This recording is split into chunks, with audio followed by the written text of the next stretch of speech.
সকালের টিফিনে একটা মক্ষম আইটেম বানিয়ে ফেললাম। খেতে হবে হেভি টেস্টি। আমি এখানে একটা ফ্রাই প্যানের মধ্যে 1 কাপ চিড়ে আর 50 গ্রাম বাদাম নিয়ে 1 মিনিট ভেজে নিলাম। নিয়ে ওটাকে মিক্সিং জারে দিয়ে দিলাম 2 চামচ আটা।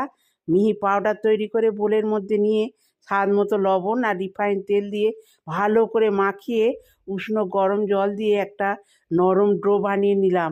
এবারে একটা খানিকটা নিয়ে আমি লুচির মতো এইভাবে বেলে নেব। চতুর্দিকটা দেখুন কেমন ফেটে ফেটে গেছে।